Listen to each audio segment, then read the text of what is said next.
তারা যেভাবে live together করেছে একটা মানে তারা যেভাবে থেকেছে আমি বলি তারা যে বল আমি তাকে ভাবি অ্যাড্রেস করতাম বিকজ মামুনের মাধ্যমে আমার লায়লার সাথে পরিচয়, তো আমি তখন থেকেই তাকে ভাবি ডাকি।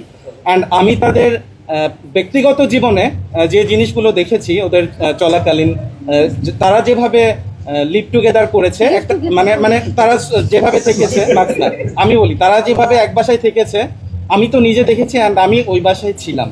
হ্যাঁ, আর এই রিলেশনটা একমাত্র হাজব্যান্ড ওয়াইফই করতে পারে। মামুনের মতো পাবলিক যেভাবে এসে বলুক না কেন যে লায়লা তাকে জোর করে আটকে রেখেছে, লায়লা তাকে বিভিন্নভাবে টাকার প্রলোভন দেখিয়েছে, এগুলো সম্পূর্ণ fake news and public sympathy নেওয়ার জন্য। লায়লার টাকা দিয়ে যদি অন্য কাউকে নেওয়ার ইচ্ছে থাকতো, আমি 2021 সাল থেকে চিনি, আমি তাকে এটাও বলেছি যে বোন তোমার যদি অন্য কোনো ছেলেকে পছন্দ হয় বলো, বাংলাদেশে ছেলের অভাব নাই। ও আমাকে একটা কথাই বলেছে, অ্যান্ড গাড়িতে লায়লা আমার সাথে নিজে বসে কান্না করছে। ওই চোখের পানি যদি আপনারা দেখতেন তাইলে আপনারা বুঝতেন যে লায়লা মামুনকে কতটুকু লাভ করে। সে পৃথিবীর কিছু চায়নি, সে মামুনকে চেয়েছিল।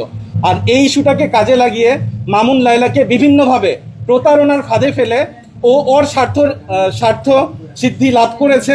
অ্যান্ড এই জিনিসগুলো যখন লায়লা বারবার ক্যাচ করতে পেরেছে তখনই লায়লাকে সে বিভিন্নভাবে প্রোটেস্টমূলক কথা বলেছে, লায়লাকে সে ডমিনেট করেছে, লায়লাকে সে অপমান করেছে, লায়লার বিরুদ্ধে বিভিন্ন রকম এলিগেশন তুলেছে, যে এলিগেশন সম্পূর্ণ ভিত্তিহীন।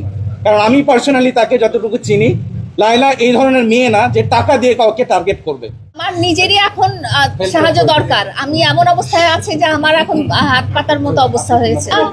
আমার যতদিন নিঃশ্বাস আছে, যতদিন আমি বেঁচে আছি, আর কোনোদিন আমি আপনাদেরকেও, আপনারা আমার ভাই, আপনারা আমার গার্জিয়ান, আপনাদের কাছে অনুরোধ করব এই ঘৃণিত মানুষের ব্যাপারে, যাকে আমি অনেক ঠিক করার চেষ্টা করেছি, একটা জানোয়ারের চেয়েও সে অধম প্রাণী, তার সাথে আমার নামটা আর দয়া করে জড়াবেনই না।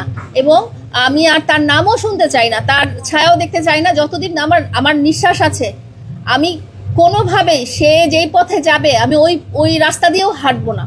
সেটা হচ্ছে যে আসলে না, আমরা নিউজ করার সময় দেখা যায় যে হেডলাইনটা পড়ে ভিতরের অংশটা পড়ি না। ভিতরের অংশে আমাকে বলা হয়েছে যে তুমি টাকা দিয়ে প্রিন্স মামুনকে টার্গেট করেছো। প্রিন্স মামুনের যেটা অভিযোগ ছিল যে আমি টাকা দিয়ে প্রলোভন দেখিয়ে তাকে টার্গেট করেছি। আমার কথা হয়েছে যে তার মতো একজন কি বলবো, একজন এইরকম একটা অমানুষ জানোয়ারকে কেন আমি টার্গেট করব? যদি আমার এতই টাকা থাকে এবং আমার যদি ওই নেশাটাই থাকে যে আমার একজন সেলিব্রিটিকে টার্গেট করতে হবে, তাহলে তো আমি সর্বোচ্চ পর্যায়ে টার্গেট করব। সেই জন্যই কথাটা আসলে বলা। আসলে এমন না যে আমি ওনাকে টার্গেট করব, তাকেই টার্গেট করব, এটা আসলে কোনো